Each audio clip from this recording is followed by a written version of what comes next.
finalizar, pero no menos importante, vamos a escuchar al secretario de Equidad y Perspectiva de Género de la Corriente Magisterial Juan Pablo Duarte y del Comité Ejecutivo Nacional. Vamos a recibir al profesor Rafael Félix.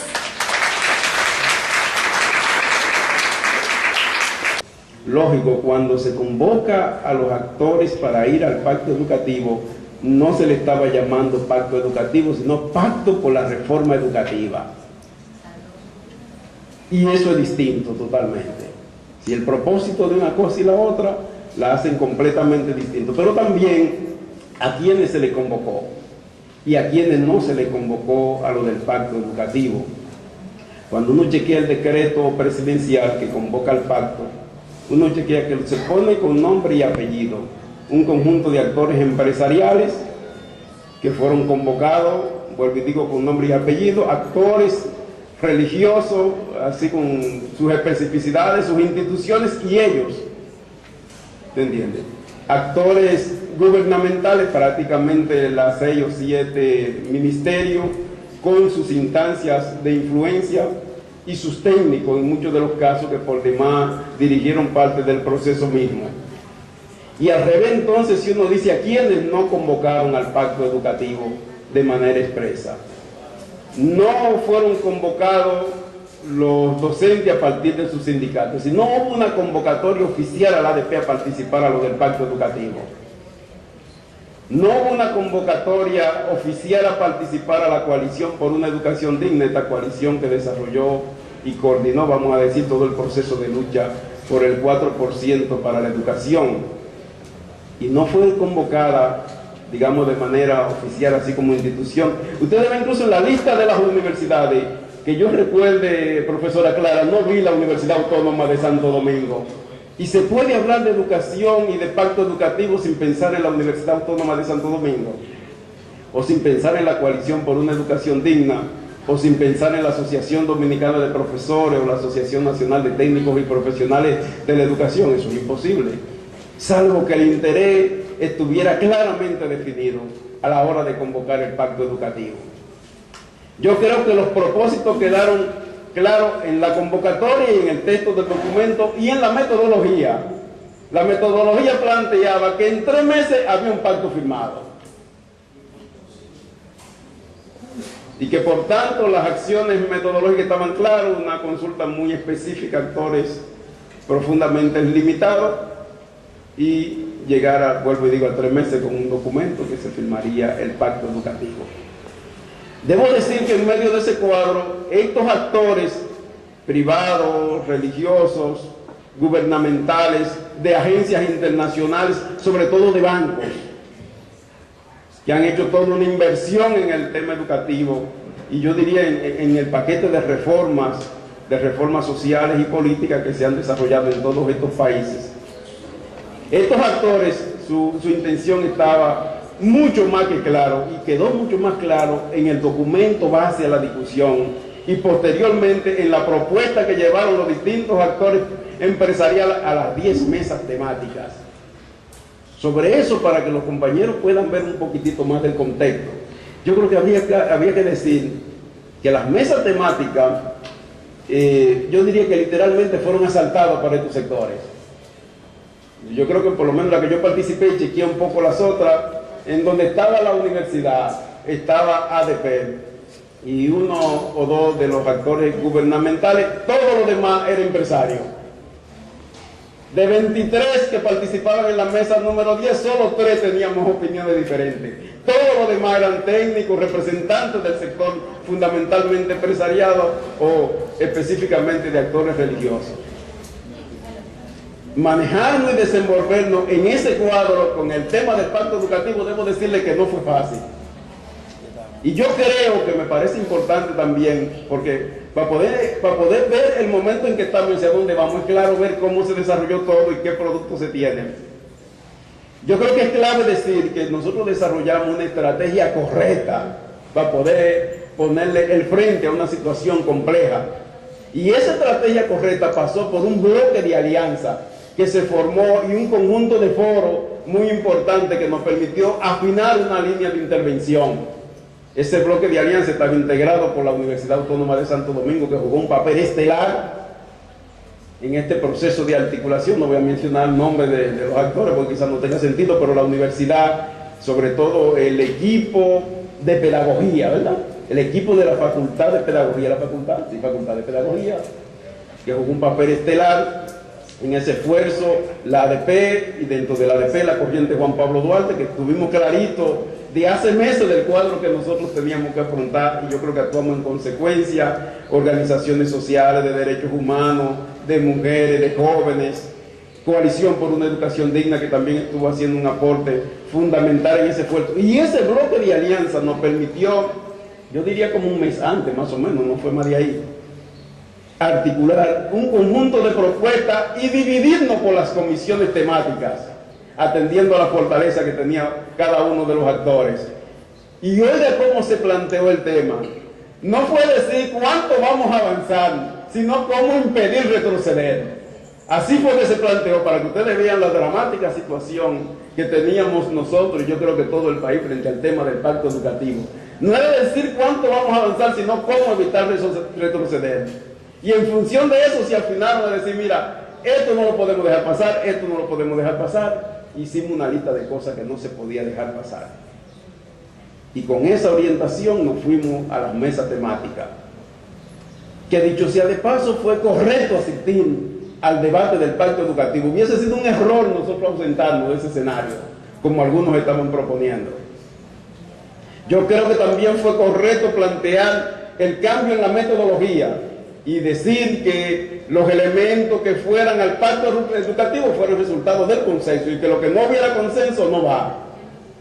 Eso nos permitió a nosotros de entrada poder decir que un conjunto de cosas, no importa que haya mayoría en una comisión, si no era de consenso, simplemente no pasaba.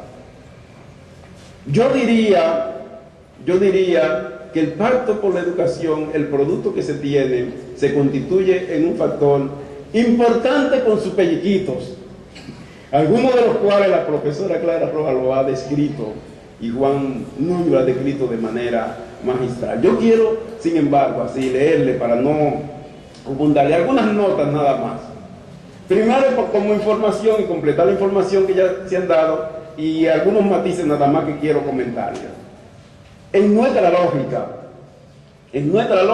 el Magisterio Nacional debe asumir lo del pacto educativo como una bandera de lucha y de reclamo.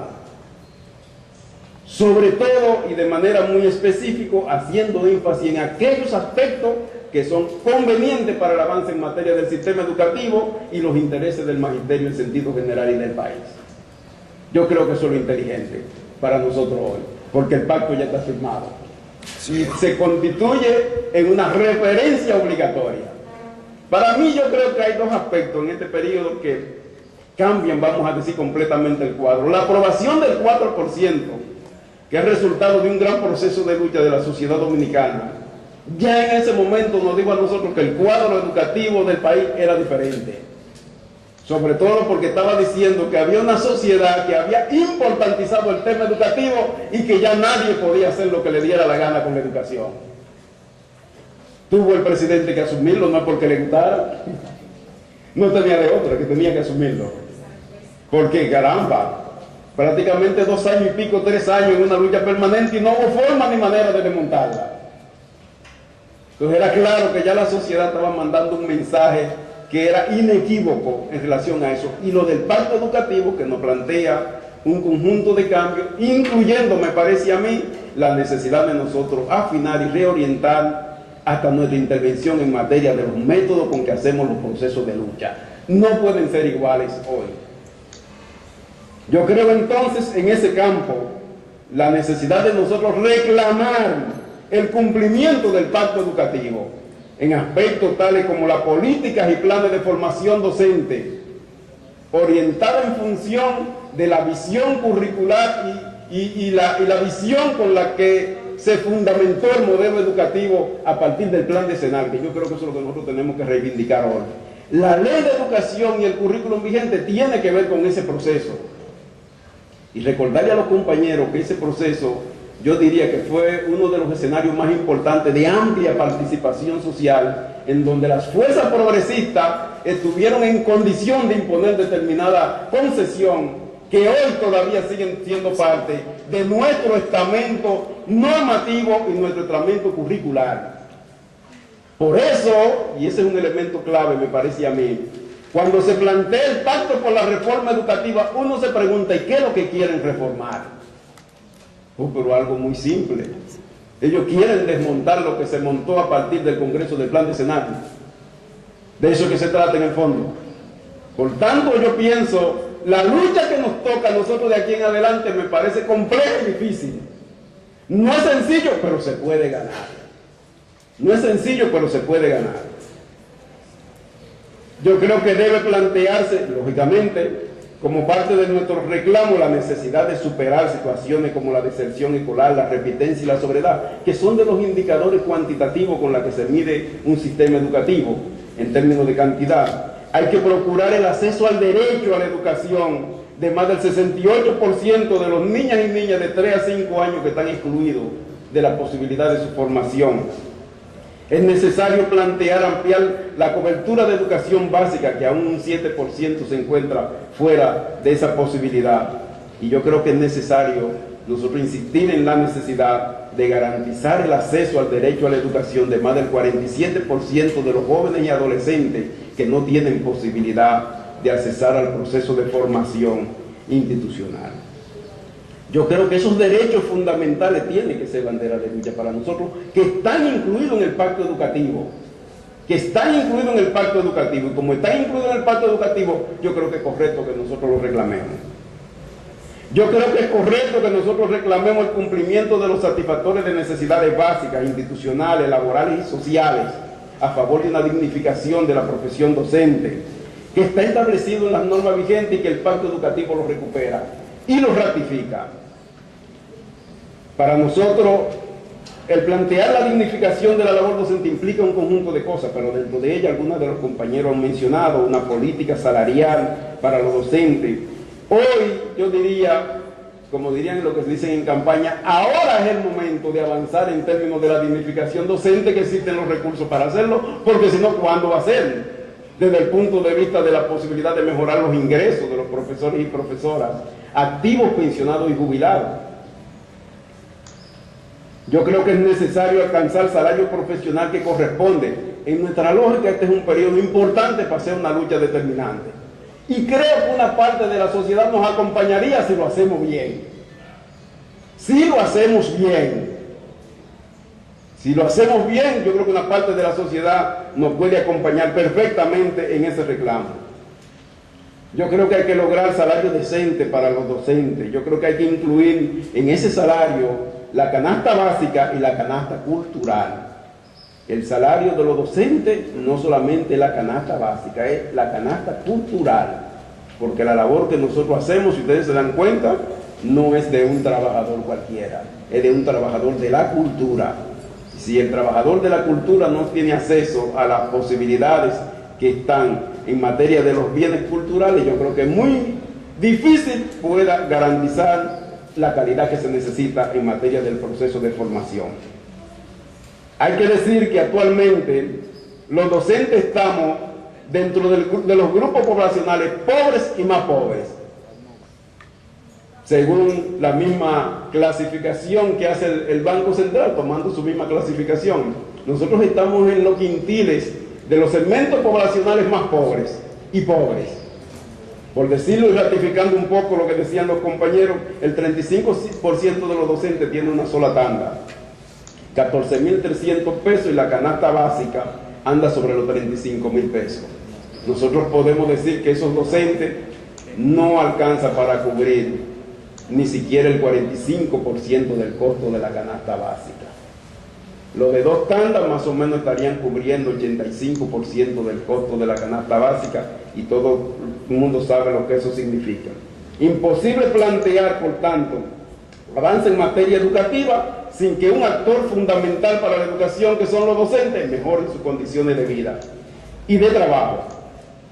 Hay que decir que es necesario también plantear el tema de los incentivos, incluyendo aquellos incentivos que fueron excluidos durante todo un periodo. Nos han dejado 3 incentivos, pero hay muchos otros que lógicamente deben ser incorporados como parte de los beneficios resultado de situación específica que viven los maestros. No es lo mismo el maestro que trabaja en el campo, que trabaja en la loma, que trabaja en la zona cañera, que yo que trabajo en la ciudad. Yo entiendo perfectamente que debiera él ganar un poco más que yo, lógicamente hablando. Entonces esos incentivos deben ser recuperados. No es lo mismo un maestro con 4, 5, 6 hijos, ¿verdad?, que otros que tienen 1 o 2 o no tienen. Ese fue un incentivo que teníamos que necesitamos recuperarlo. ¿Tú me entiendes? Por decir todos los incentivos que deben ser en nuestra lógica recuperados como parte del impacto que debe haber. Debe haber una política seria en materia de salud y en materia de riesgos laborales. Es necesario desarrollar programas permanentes que permitan a los docentes el disfrute de vacaciones mediante planes de recreación y ampliación del acervo cultural. Esto que estoy diciendo está en el Pacto Educativo.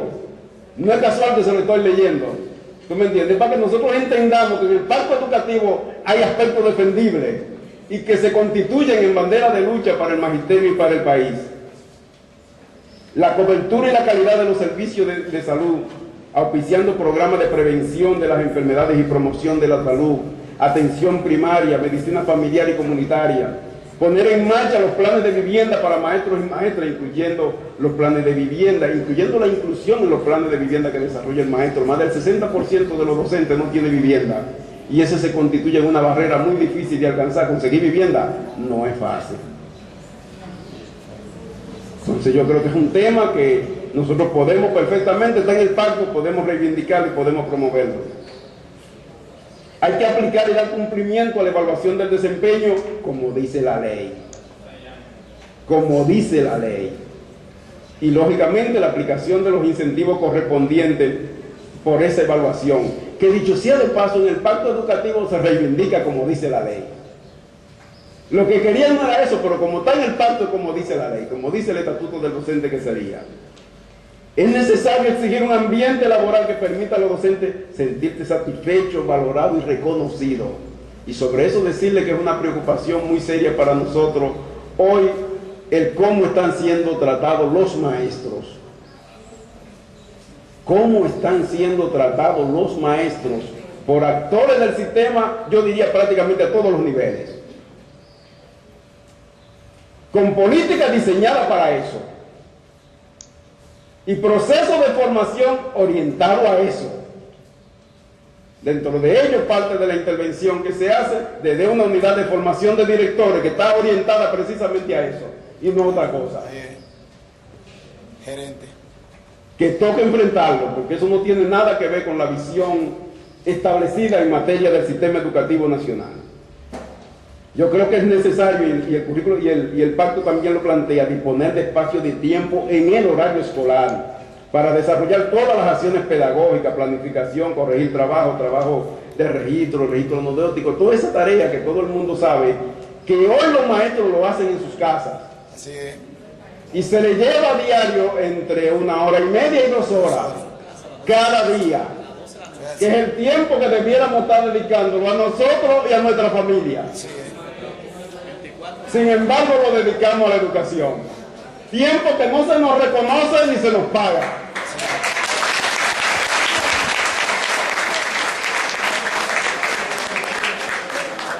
En el horario nuestro hay que incluir unas horas a la semana para que se dedique a esa tarea. Y yo diría que en lo adelante ningún maestro debe llevarse tarea de la escuela para su casa. Porque esto que estoy diciendo, aunque lo diga el pacto, señores, para hacer realidad, sabe todo el mundo que tenemos que pelearlo, como ha pasado con todo lo de los maestros. Nunca nos han regalado nada, hemos tenido que pelearlo todo, y eso hay que pelearlo también.